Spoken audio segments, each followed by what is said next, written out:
Boa tarde. Estamos iniciando hoje, dentro do nosso plano de atividades, a nossa segunda atividade, exatamente a reunião pública do nosso domingo. Hoje, a felicidade não é deste mundo, o tema. Aí pedimos a todos que mantenham os celulares desligados ou no silencioso. Observem bem as crianças para que não interfiram durante o procedimento da palestra, não interferir na emissão das informações. E hoje nós temos, conforme consta na programação, Glauco Guedes, que aguardamos a chegada dele. Enquanto isso, já iniciamos os trabalhos dentro do horário previsto.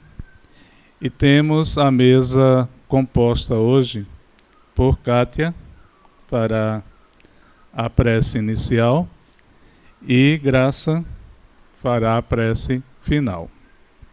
Por mim, Cordeiro, estou na direção dos trabalhos. Então, vamos mudar a nossa vibração agora, equilibrar pensamento, elevar o pensamento a Deus. E vamos para a prece inicial da nossa reunião.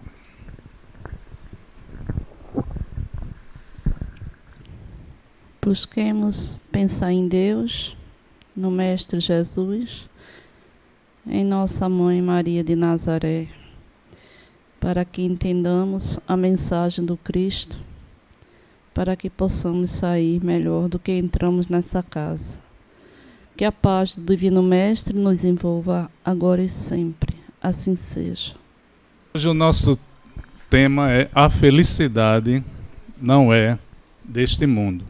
Então será feito agora a leitura deste item, capítulo 5 do Evangelho segundo o Espiritismo, para que possamos ir tomando conhecimento do tema. Okay? Graça fará a leitura. A felicidade não é deste mundo. Eu não sou feliz. A felicidade não é feita para mim, exclama geralmente o homem em todas as posições sociais. Isto, meus queridos filhos, prova melhor que todos os raciocínios possíveis a verdade desta máxima do Eclesiastes. A felicidade não é deste mundo. Com efeito, nem a fortuna, nem o poder, nem mesmo a florescente juventude são condições essenciais da felicidade. Digo mais, nem mesmo a reunião dessas três condições tão invejadas, pois que se ouvem sem cessar no meio das classes mais privilegiadas, pessoas de toda idade lamentando-se amargamente de sua condição de ser. Diante de um tal resultado, é inconcebível que as classes trabalhadoras e militantes invejem com tanta cobiça a posição daqueles que a fortuna parece ter favorecido. Neste mundo, faça-se o que for, cada um tem a sua parte de trabalho e de miséria, seu lote de sofrimentos e de decepções.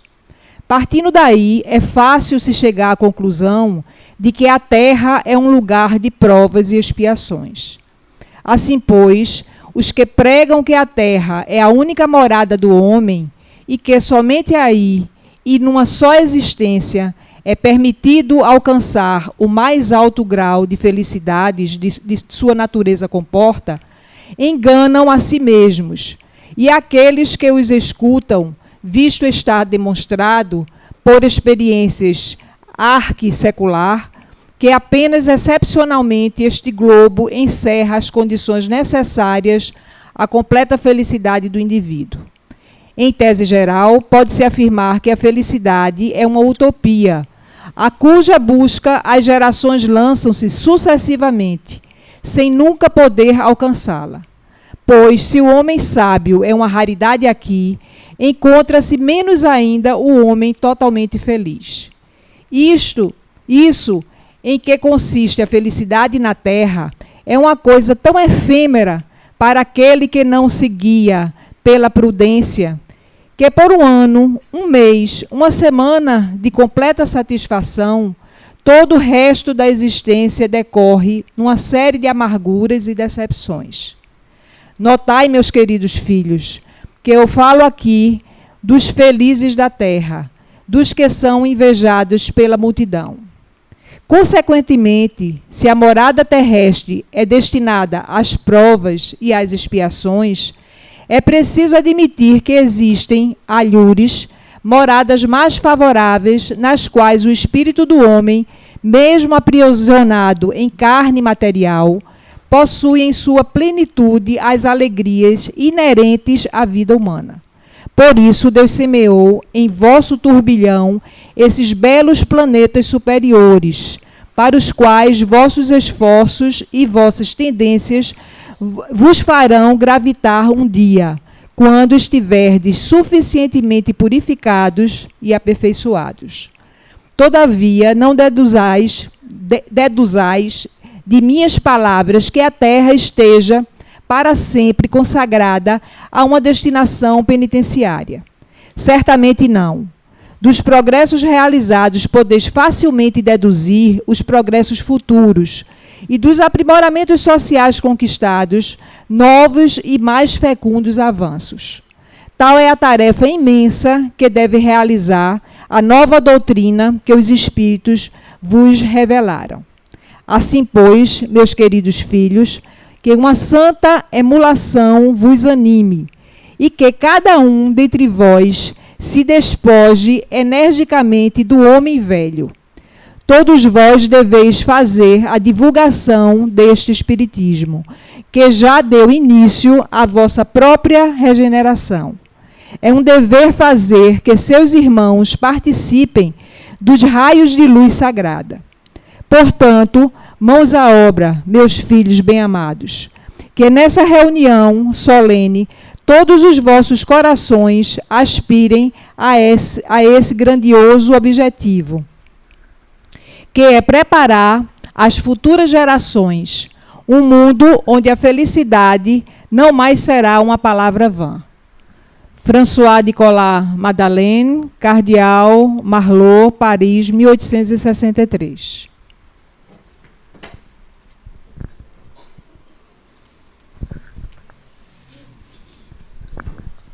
Então vamos fazer uma reflexão, né, sobre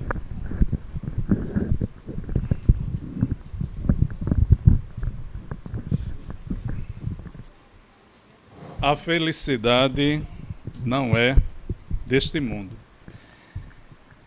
E temos aqui muitos presentes que assistiram o filme na primeira etapa dos trabalhos hoje, aqui no SELEC, o Cine SELEC. O filme foi A Cabana. Os que chegaram depois, alguém assistiu, quem não estava presente, filme A Cabana, já assistiu, né? A Cabana fala exatamente da relação do ser humano com Deus, a partir do momento que buscamos a felicidade, construir esta felicidade e o nosso relacionamento com Deus neste processo de construção. Então temos um personagem que a história é narrada a partir da infância dele. E é muito sofrimento, violência na família, um amor imenso pela mãe, que era massacrada, espancada pelo pai alcoólatra, espancava também. Isso para ele não era felicidade, família não era isto. e leva ele a uma série de revoltas naquele momento dos 13 anos entrando na adolescência.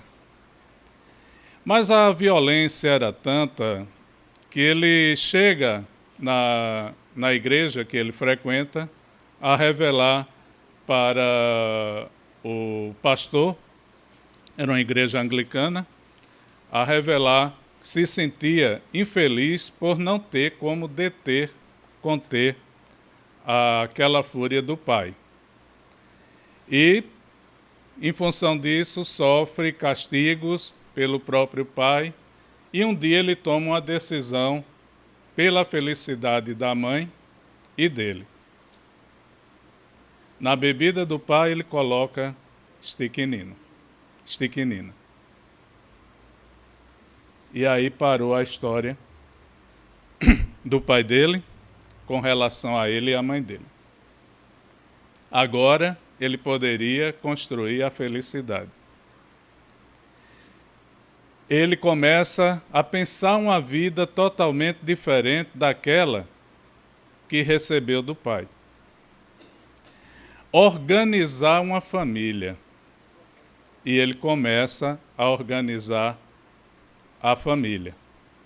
Filhos, uma esposa muito amorosa, filhos queridos, mas ele não conseguia, em todo este universo, ainda encontrar a felicidade.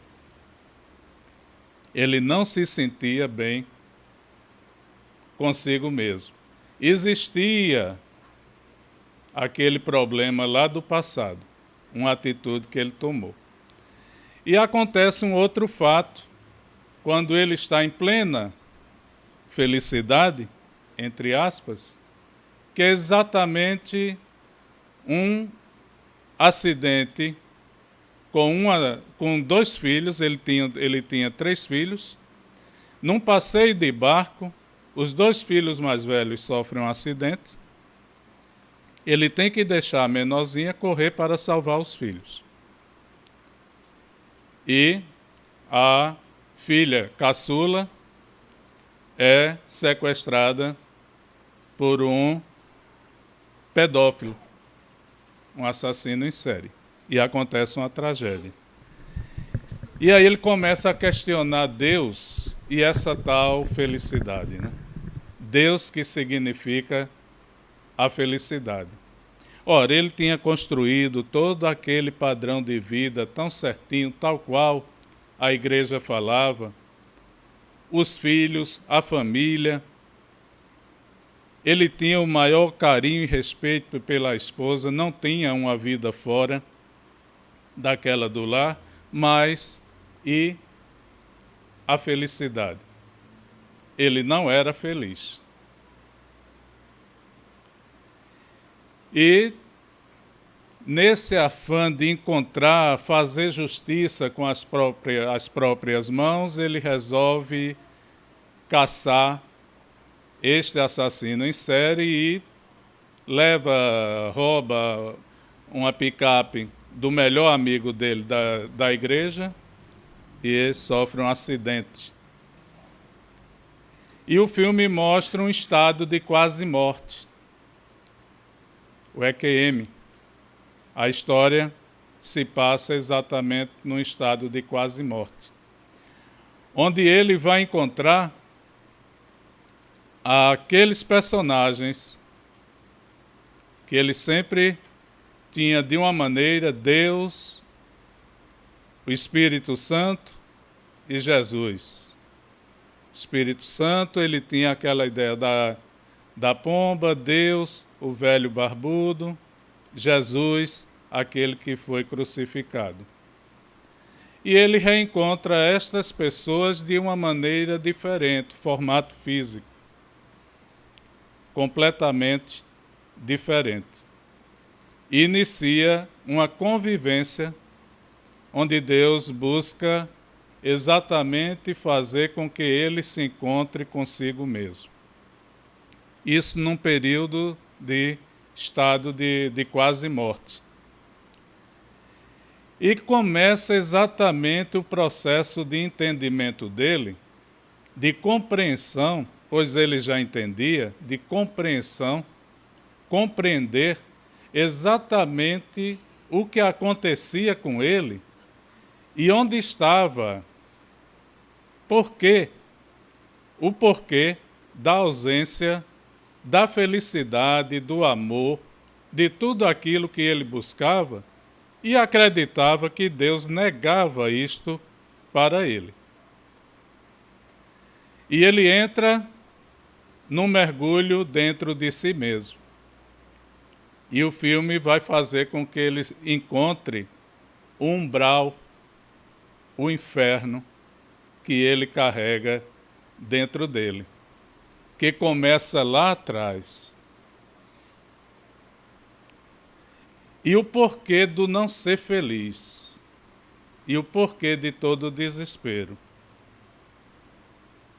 por ele ser o juiz e tomar a posição de Deus.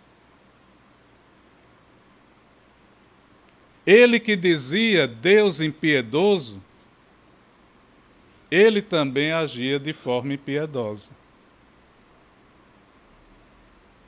Ele que queria construir a felicidade a partir do entendimento que ele tinha de infelicidade daquela infância dele, ele começa a provocar também para o futuro infelicidade dos filhos que ficaram.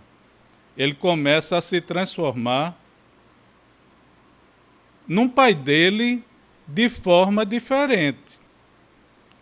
Ele não era o alcoólatra, nem era violento, mas ele estava se tornando ausente,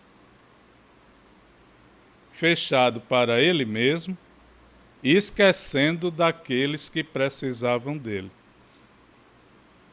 E nesse mergulho interior que ele tem, nesse estado de quase morte, ele se vê diante de tudo isso. E é revelado a ele quem era o pai dele.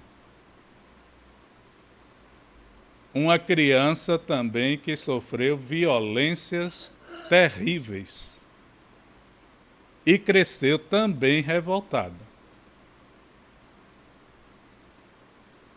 Ele que se sentia exclusivamente a vítima e o pai algoz, descobre no pai também uma vítima de um passado que existia.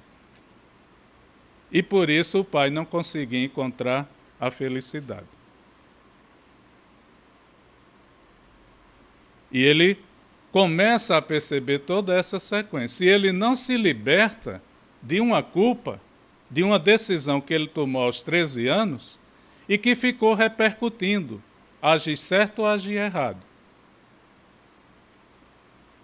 E essa culpa massacrava ele o tempo todo.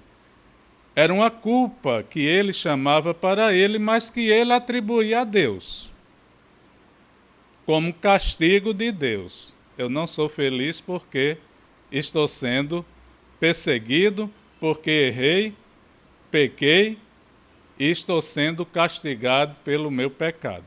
Por isso não consigo encontrar a felicidade. Assim ele pensava. Mas ele começa a perceber que no julgamento frio dele, ele não conseguia pesar devidamente os lados envolvidos. Odiava aquele que tinha feito todo aquele massacre com a filha dele. Por que com a criança tão inocente?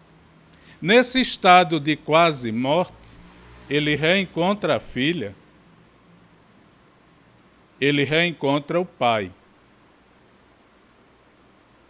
E o pai, nesse reencontro com ele, diz sentir a alegria por ele ter erguido uma família que ele não conseguiu erguer. Pede a ele o perdão por tudo aquilo que fez com ele e com a mãe dele. Pede perdão a ele. por tudo que tinha feito de errado. E questiona: você me perdoa? Ele abraça o pai dele nesse estado de quase morte.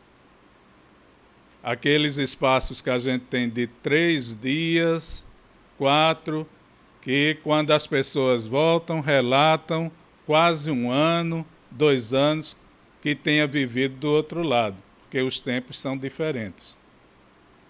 E ele vive essa experiência. Mas aí chega um momento, o pai pede perdão, mas o pai olha para ele também e diz: eu te perdoo. Da minha parte, estás perdoado. E estou feliz, estou alegre, por ver que ergueste uma família.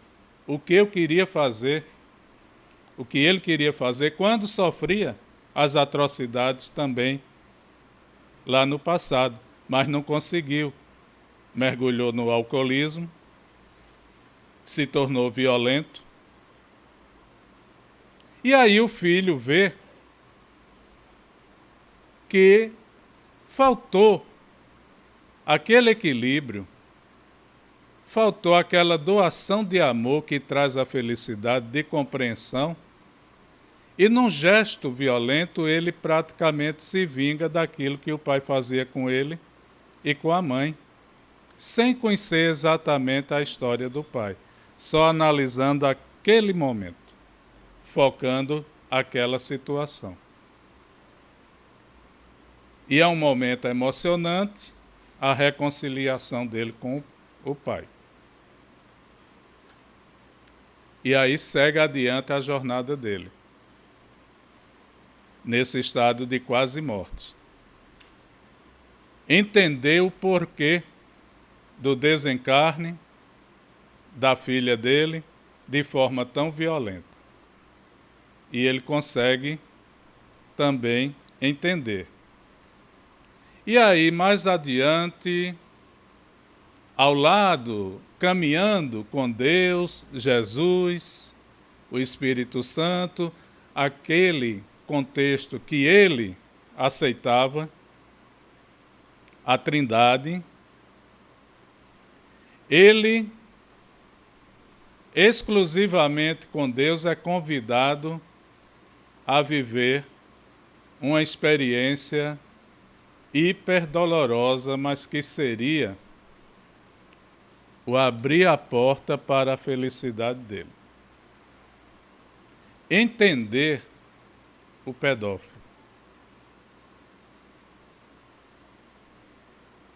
E perdoar. Ele já estava numa fase de benevolência, ele já estava passando por um processo de indulgência, muitas coisas ele já estava entendendo nesse estado de quase morte, estava se sentindo bem, mas agora Deus coloca ele diante desta situação. E ele diz: quer que eu perdoe? Quero que você, que tem todo o poder, o massacre, destrua, e que eu possa também destruí-lo, massacrá-lo, diante do que ele fez. E ele escuta Deus dizer: ele também é meu filho. Este pedófilo também é meu filho. E aí? Ele tem que fazer uma viagem reflexiva, ele tem que mergulhar interiormente, mas ele já tinha vivido uma experiência bem interessante.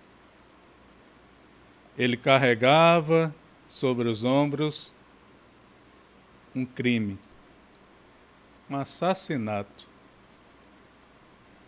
do pai dele.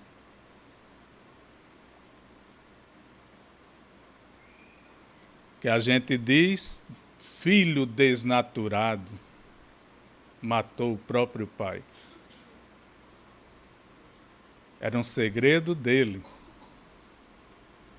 Ele fez escondidinho ali, pensando na mãe não mais apanhar e nele poder fazer uma vida diferente daquele que tinha com aquela pessoa que só trazia lágrimas, infelicidade, violência, etc. e tal. Mas isso culpava. Isso o impedia de ser feliz. Mas ele tinha escutado dessa pessoa: eu te perdoo. E agora era a hora dele dizer: eu te perdoo. E a gente passa muito por estas experiências. A gente massacra, é tão gostoso ouvir o massacrado dizer: eu perdoo você, e nos dá um abraço. Mas vamos fazer a inversão, ser indulgente. Um dia eu massacro também. E aí?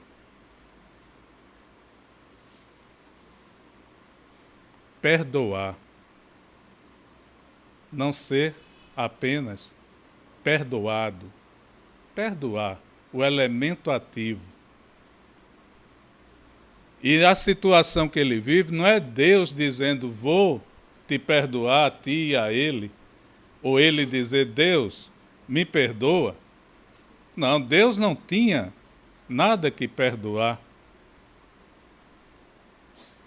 Quem tinha que se perdoar e perdoar era ele. Ele era o elemento ativo desse processo. Ou seja, onde toda a ação da renovação começava, onde todo o processo se iniciava. Então, ele tinha que perdoar. E o perdão foi exatamente o grande momento de transformação da vida dele. Quando ele conseguiu dizer: eu te perdoo, na cena ele ainda diz para Deus: mas eu ainda tenho raiva. E Deus diz: vamos com calma, não é assim tão rápido. Mas iniciou o processo de transformação. Só o primeiro passo ele já se sentia renovado e leve. E é dado a ele direito de escolha. Ele estava ligado aos aparelhos e ele opta pelo retorno e passa pelo estado de quase morte, despertando com estas imagens bem vívidas, esta experiência bem ativas na mente. Agora, o importante é que ele inicie exatamente a transformação.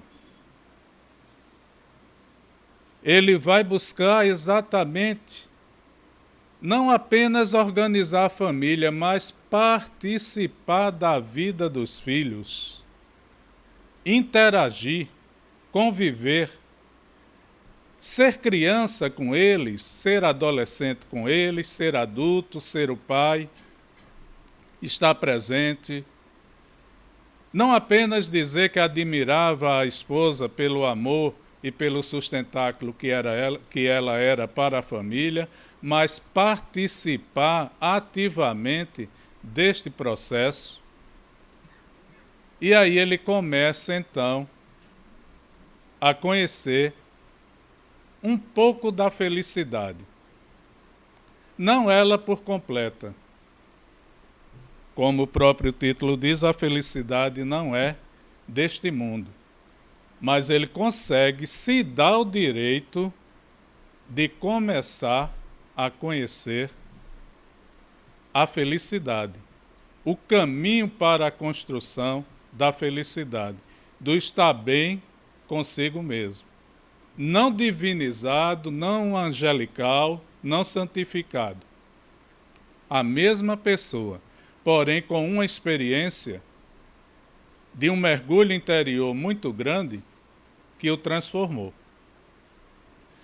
Então, este processo, este filme, A Cabana, é um exemplo bem interessante que eu resolvi aproveitar para fazer um comentário enquanto o Glauco chegava, para que a gente reflita exatamente sobre isso aí. O tema A Felicidade não é deste mundo. E se a gente analisar esse filme, desculpe aos que ainda não assistiram, ter contado praticamente 70%, isso é até um vício que eu tenho que consertar sempre. Eu gosto de fazer a narrativa seguindo passo a passo. Mas o filme é interessante, vale a pena ser assistido para uma reflexão interior sobre as nossas próprias vidas e o nosso buscar da felicidade. Como estamos buscando a felicidade? Queremos muito ela. Queremos que as pessoas proporcionem essa felicidade para nós. Deus, me ajuda a ser feliz? Mas a gente está proporcionando aos outros felicidade? E Deus, como está vendo os nossos atos? É preciso que a gente faça esta avaliação sobre os nossos procedimentos.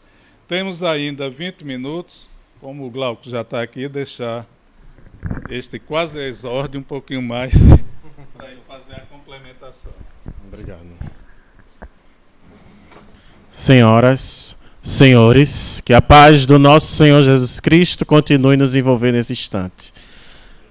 Graças a Deus, é motivo de alegria, satisfação, estarmos mais uma vez aqui, unidos e reunidos em nome de Jesus. E a gente fica muito feliz, né, de sentir essa energia de amor, de paz, de tranquilidade nesse ambiente que esse centro espírita proporciona, essa sensação de leveza, né? Dá até vontade de dormir, né? Mas já sabe que comigo vai ser difícil dormir, que eu falo alto mesmo, né? Para acordar todo mundo, deixa para dormir em casa. Todo mundo tem uma cama gostosa em casa, né? Graças a Deus, gratidão por isso. Vamos agradecer a Deus, né? Por ter um sofá, né? Graças a Deus, coisa boa. Mas eu entendo, né? Dia de domingo, né? Bate aquela preguiça, mas a gente tem que despertar essa oportunidade maravilhosa da gente estar aqui recebendo essa energia única. Viver o momento presente, viver o agora. Isso faz parte da construção da felicidade. Carpe diem.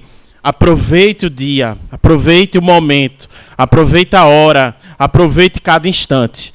E eu acredito que nada é por acaso, né? Então, realmente aconteceram problemas que independem da gente, né? Por mais que a gente se programe, se organize para tentar chegar na hora, como sempre eu gosto de fazer, não é uma prática comum. Realmente faz tempo que eu não me atrasava na palestra. Claro que já aconteceu, mas faz muito tempo. E a gente entrega a Deus e sabe que tem um propósito. Então, com certeza, o nosso irmão precisava falar aqui um pouquinho sobre a questão desse filme maravilhoso, né, que é A Cabana. Eu já assisti esse filme e me emocionei, viu? Quem assiste esse filme e não chora, eu digo que está com coração de pedra, viu? Porque realmente dá vontade de chorar e chore. Viva esse momento, né? Que é importante. O choro é uma emoção, a tristeza. E é interessante isso, porque não é pelo fato de você chorar que você não é feliz. Isso é muito importante entender. Alegria e tristeza são emoções que fazem parte da nossa vida e que então não tem nada a ver com tristeza ser infelicidade ou alegria ser felicidade. São coisas distintas. Às vezes a gente tem uma ideia de que a pessoa feliz tem que estar rindo o tempo todo. A pessoa está doente, né, não? Toda foto está sorrindo, né? É selfies e selfies. E a pessoa não chora, não. É não triste, fica triste, não. É o tempo todo sorrindo. Então, é importante chorar. É importante viver o luto, né? Principalmente quando desencarna alguém próximo a gente. Quando eu digo alguém, não é só uma pessoa Também os animais, né? Quem tem animais sabe do sofrimento que é você perder um animal de estimação. Até uma plantinha quando morre, né? Hoje mesmo eu vi minha orquídea, assim, meu Deus, está quase morrendo a bichinha. Ganhei dia de aniversário, tá coisa mais linda. Mas por mais que a gente cuide, às vezes acontece. Porque faz parte do ciclo da vida. A gente precisa entender que tudo tem um começo, meio e fim. O problema é que a gente não quer aceitar, né? A gente faz de tudo. Não, bota adubo, bota água, bota no sol, vai, vive, né? Mas não depende só da gente. E a gente tem que entender, por mais que a gente leve para o veterinário, por mais que a gente coloque num plano de saúde bom, se for, né, um ente querido, né, tá ali na UTI, e um monte de aparelho, e você fica rezando, deixa papai, deixa mamãe, deixa vovó mais um pouquinho. Será que não é egoísmo da gente? Né, de querer ele vivendo naquelas condições? Será que isso é amor ou é apego? Ou é possessividade? Então a gente precisa repensar, ressignificar tudo isso para entender a hora de partir. Porque nós vivemos um período aqui nesse planeta Terra de passagem. E a gente não vai conseguir ser feliz plenamente aqui na matéria, nesse mundo físico. É esse o tema de hoje. A felicidade não é deste mundo, é o tema. O que significa que aqui no planeta Terra nós vamos encontrar dificuldades. Nós vamos encontrar o quê? Provas e expiações. Nós vamos encontrar dores. Agora eu estava estudando antes de vir para cá e refletindo num pensamento que vem lá antes de Jesus, Buda, conhecido como o Iluminado, né? Siddhartha Gautama, ele que era um príncipe e abandonou tudo aquilo para vivenciar a experiência da iluminação depois de muito tempo de meditação. Então Buda, ele chega a uma conclusão de que a dor é inevitável, mas o sofrimento, ele é opcional. Ou seja, ele começa a entender a diferença entre dor e sofrimento. Existe uma diferença. Quem aqui nunca teve dor? Quem aqui nunca teve dor de cabeça, dor de estômago, dor na barriga, né? Cólica, né? Hoje eu mesmo vi uma criancinha, ai, doendo na barriga. Eu disse, meu Deus, que coisa, né? Veja, desde criança que o bebê ele vai ter cólica, vai doer quando nasce o dente, vai doer em vários momentos da vida da gente, né? A mulher então, hein? A TPM, né, a menstruação, geralmente vem acompanhada de dores, né, o parto, por mais que tenha hoje muitos recursos, né, da cesariana, mas tem ainda a dor. Se não é na hora do parto, depois do parto, né, existe momento de dor. Então a dor faz parte da nossa vida. Agora, o sofrimento depende da maneira como nós encaramos essa dor. Aí é que está o grande diferencial. E a gente precisa entender que a felicidade está em nossas mãos. Depende de nós. É aí que está a opção da forma como nós enxergamos a vida e da forma pela qual nós caminhamos. Nós construímos. Porque a felicidade não é a finalidade, não é o final do caminho. É o caminho, é o percurso, é o caminho. É o caminhar, é a forma como nós agimos, é a forma como nós pensamos, é a forma como nós sentimos. O problema é que a gente coloca muitas vezes a felicidade na mão do outro. A gente acredita que depende do outro para ser feliz. E a gente precisa repensar isso. E isso a espiritualidade vem mostrando a gente em vários livros. Como vocês sabem que eu gosto muito de ler, eu trouxe aqui alguns livros para refletir. Eu vou começar com Divaldo Franco, esse médium maravilhoso, né, que completou agora, nesse mês de maio, 91 anos de idade, e continua viajando, dando palestras no mundo todo, né, com a lucidez, com a memória, com a oratória incrível, e escrevendo livros como esse daqui, que foi ditado, né, pelo espírito de Joana de Ângeles. E aí eu selecionei uma mensagem. O nome do livro é Ilumina-te, né? Olha que capa linda, né? Um livro bem novo que vale a pena a gente ler. E eu separei um pouquinho da mensagem que está no capítulo 8. O nome da mensagem é Questão de Ótica. Normalmente considera-se a infelicidade como sendo todo e qualquer acontecimento que contraria o equilíbrio, que distorce o programa elaborado como se fosse o mais importante, que gera embaraço e mal-estar. Ocorrências infaustas. Aí esse livro é bem interessante, que quando tem uma palavra assim difícil, que Joana de Ângeles gosta muito, né, de usar esse vocábulo bem erudito, né, rebuscado. Então, por exemplo, ocorrências infaustas. Aí nesse livro já tem o significado, que nem todo mundo sabe. O que é infausto? Infausto é marcado pela desventura, pela infelicidade, infeliz. Então, ocorrências infelizes seria assim a tradução, né? Pobreza, solidão, perda de objetos, como de relacionamentos, desencarnação e enfermidades de seres queridos, doenças pessoais, dificuldades para a autorrealização social, são considerados como verdadeiros infortúnios que dilaceram incontáveis existências humanas. É ou não é? São consideradas desgraças. Tem uma mensagem no Evangelho segundo o Espiritismo muito interessante sobre isso. No capítulo 5º, Bem-aventurados aflitos, tem a mensagem chamada A Desgraça Real, ou a verdadeira infelicidade, ou a verdadeira desgraça, depende da tradução.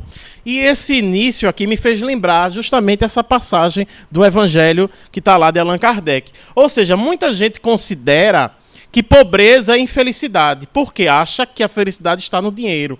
Que solidão é infelicidade. Acha que só vai ser feliz se encontrar, não é, a alma gêmea, né? Olha, o grande amor da minha vida, não é?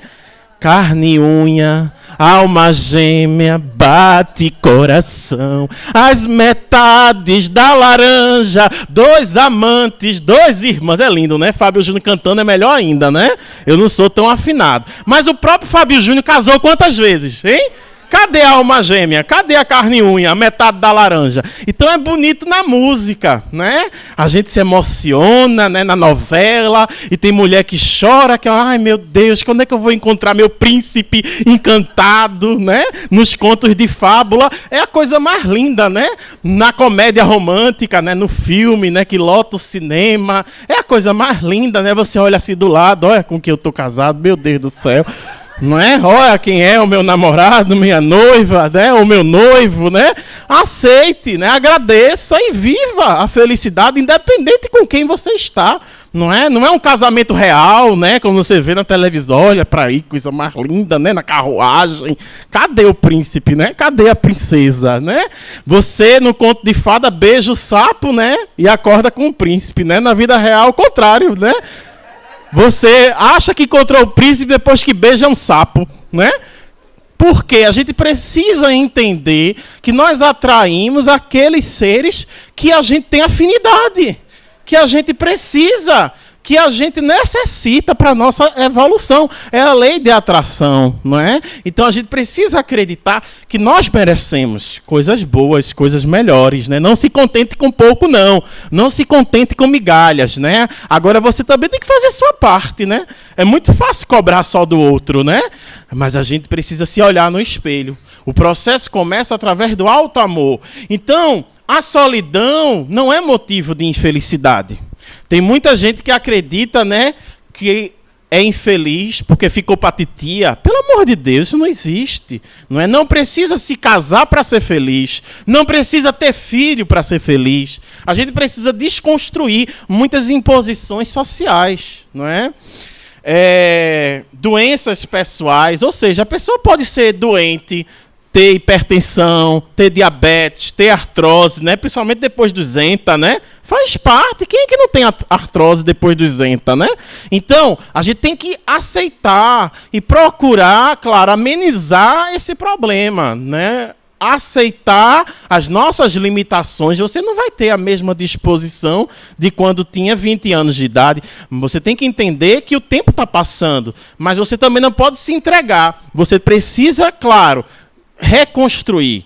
A vida é feita de ciclos, como eu falei. Tudo tem um começo, meio e fim. E acredite que todas as fases da vida são importantes, são saudáveis se a gente souber cuidar bem dela, né? Então, olha que coisa linda que Joana de Ângeles diz. Compreender-se, porém, a criatura terrestre, o sentido profundo e significativo da reencarnação, e bem diria esses desafios que a todos devem convidar a reflexões positivas, pois que se transformarão em bênçãos passar do clímax, não sendo a felicidade, o prazer, a fortuna, o destaque na comunidade, o aplauso e o encantamento pelo acumulado de recursos que propiciam comodidade e bem-estar. Então a gente precisa repensar as definições que a gente dá para felicidade e infelicidade. Então veja que Joana de Ângeles começa a repensar o que de fato é felicidade. Através da reencarnação, a gente vai entender que essas dificuldades são bênçãos. Esses desafios servem para o nosso crescimento. Hoje em dia se usa muito um termo chamado resiliência. Já ouviram falar? Resiliência. Que é essa faculdade, essa habilidade que o ser humano principalmente tem de saber lidar com as dificuldades que a vida coloca para a gente. A gente não pode se entregar a esse problema que acontece.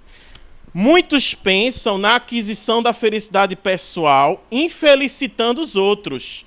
Latrocínios cruéis, infâmias, suborno e exploração, desvio de verbas governamentais que poderiam proporcionar a dignificação das massas, a edificação de hospitais, escolas, creches. Infelizmente é o que a gente está vendo, principalmente no Brasil, não é?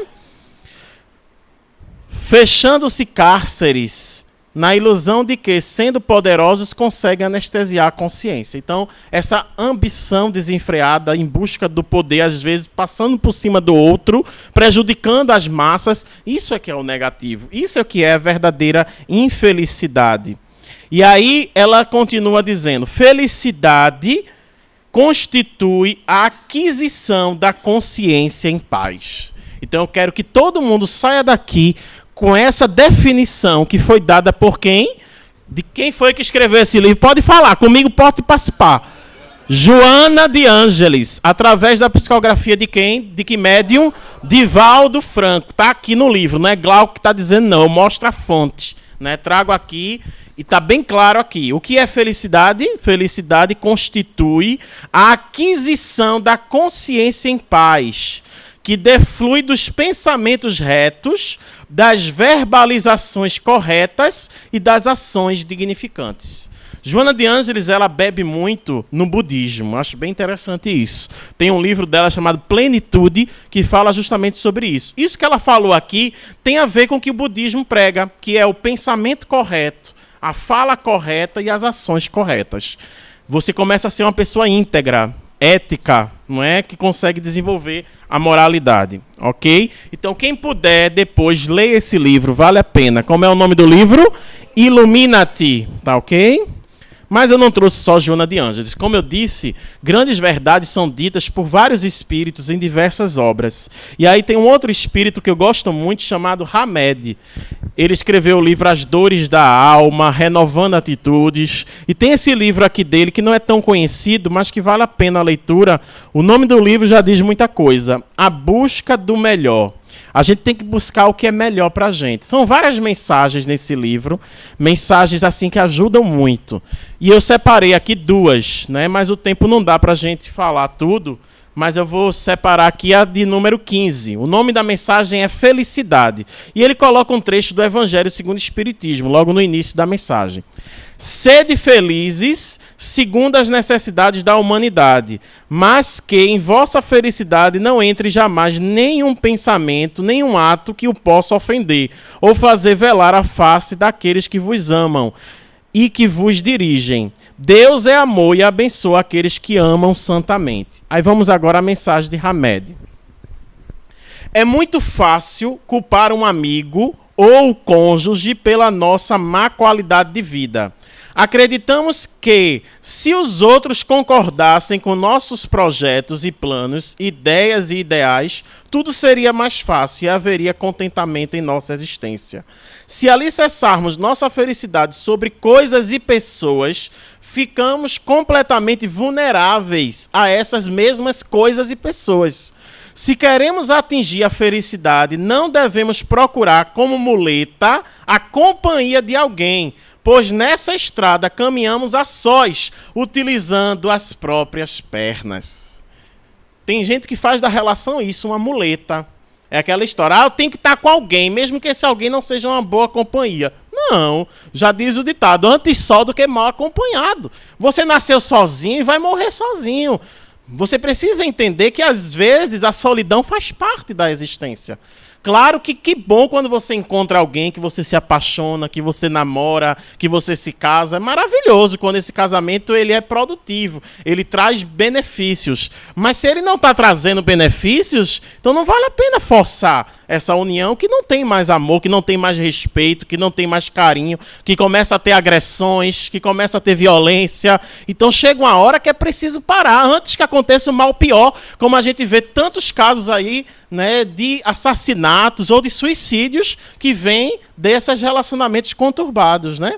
Estar feliz é um estado de espírito. Eu adorei também esse conceito. Estar feliz é o quê? Um estado de espírito. É algo que vem de dentro para fora. Independe se você está em Paris ou se está em Recife, não é? Não depende da cidade, não depende da roupa que você está vestindo, não depende de nada exterior. Vem de dentro. Se nossa mente está em uma condição de tumulto e agitação, conflito e revolta, não lhe vão proporcionar felicidade. Ser feliz significa ter tranquilidade na alma. Tem a ver com o que Joana de Ângeles disse? Tudo a ver. Se você tem a paz de consciência, a consciência tranquila, você está feliz, você vai dormir bem, não vai ter insônia, não vai ter pesadelo, você vai acordar bem, com disposição, agradecendo o trabalho que você tem, seja ele qual for. Então a segunda-feira não vai ser tão ruim, né? Tem gente que já começa a sofrer no domingo à noite. Ai, meu Deus, amanhã é segunda-feira. Vixe Maria, começar tudo de novo. Aquela minha chefe, aquele meu chefe, aquele meu colega de trabalho, aquele trânsito. Não, gente, não vamos sofrer por antecipação. A gente precisa cuidar da nossa mente. Então, tudo está aqui, ó, na mente. Por isso que eu gosto tanto da frase de Juvenal que diz: mente sã, corpo são. Vocês conhecem, né? Vamos repetir? Mente sã, corpo são. O corpo é um reflexo da mente.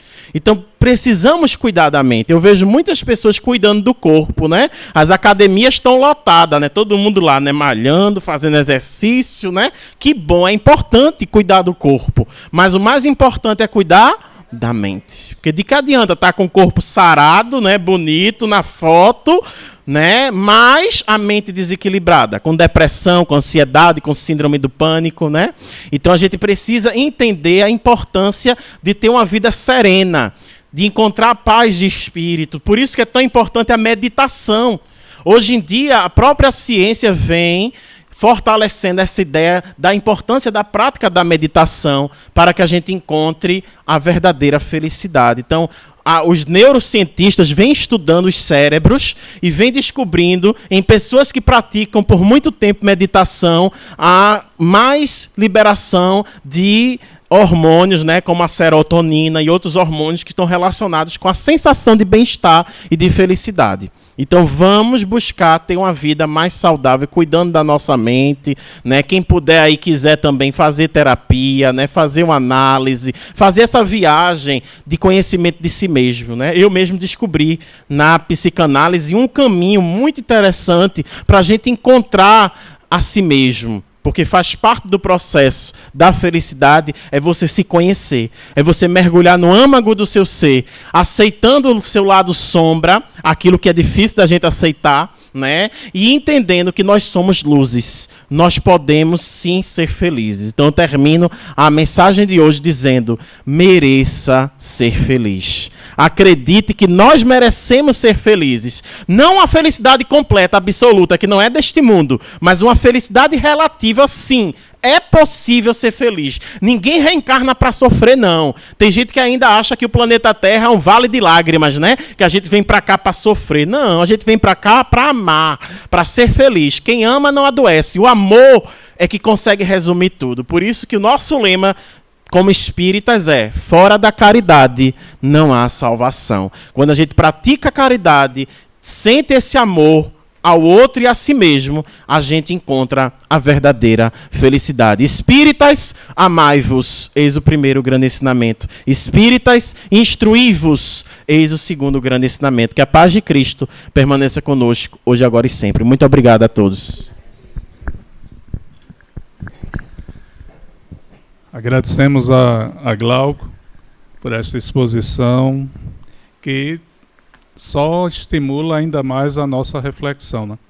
Lembrando exatamente tudo que foi falado, podemos encontrar para aprofundar essa reflexão no Evangelho segundo o Espiritismo, capítulo 5. Está lá a lição: a felicidade não é deste mundo. Agora vamos manter esta vibração, esta harmonização. Vamos fazer a prece. Vamos fazer a prece de encerramento das atividades de hoje. O passe será coletivo. E vamos agradecer nesta prece por este dia muito importante para todos nós aqui presentes. Vamos vibrar por Ivanildo Pereira Pinto, está no Hospital Português, no momento de pós-cirurgia, conexão com o nosso pensamento neste momento, vibrando também. Vamos agradecer nesta vibração a Deus que proporcionou esta tarde de um conteúdo extremamente rico para o nosso entendimento, a nossa compreensão dos ensinamentos que Jesus aqui deixou. E este agradecimento será feito nesta prece final, por graça. Vamos continuar harmonizados. Quem quiser fechar os olhos, bons pensamentos, pensar nas coisas da natureza. Te agradecemos, Mestre Jesus, Maria de Nazaré, a espiritualidade amiga aqui presente, por esse dia de conhecimento, essa tarde de caminhos a serem seguidos. Te pedimos, Mestre Jesus, que continuemos buscando essa felicidade interior, em nossa casa, no nosso trabalho, com os nossos vizinhos, na nossa cidade, e mentalizando pela harmonia mundial. Agradecemos essa oportunidade e vamos seguir em paz para as nossas casas, os nossos lares, e aproveitando a semana para fazermos prece, porque esse também é um caminho para encontrarmos a nossa harmonia. Assim seja. E com esta prece nós concluímos a reunião da noite de hoje.